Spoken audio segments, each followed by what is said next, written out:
ইফতারের টাইমটা আসলে আমার মনে হয়, ইফতারের টাইমের কিছুক্ষণ আগে থেকে আর কি, আমার মনে হয় আমি দুনিয়াটা খায় ফেলতে পারবো। আমার মনে হয় যে আমি পৃথিবীর সব খাবার মনে হয় একাই খাইতে পারবো। এবং শুধু মনে হয় না, আমি খাইও। খাওয়ার পরে আমি আর নড়তে পারি না। আমার মনে হইতেছে এখন আমি একদম কুমিরের মতন বিছানার উপরে শুয়ে আছি বা বসে আছি। যেমন এখনও আমি কুমিরের মতন বসে আছি, সরীসৃপ প্রাণীর মতন আমি আমার বিছানায় গড়াগড়ি করতেছি। আমি উঠতেও পারতেছি না, বসতেও পারতেছি না।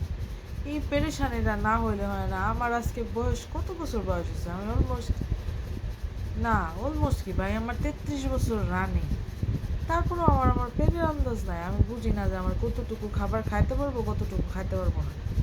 এবং এটা তো নাই, তার উপরে হচ্ছে আমি যে খাবার খাইতেছি, খাওয়ার পরে যে আমার পেট ভরে আমি যে মানে ওভারলোড হয়ে যেতেছি, এই চিন্তা ভাবনা আমার মাথায় নেই। আমি খাইতেছি খাইতেছি খাইতেছি, তারপরে আবার কুমিরের মতন টুমটুম হয়ে বসে বিছনায় গড়াইতেছি। কেমন হয়ে গেল না ব্যাপারটা? Sad. আবার পেটে মানে এত খাবার খাইছি, আমি লিটারালি ব্লোটিং, এই পর্যন্ত উঠছে আমার খানা। এই বিরক্ত লাগতেছে।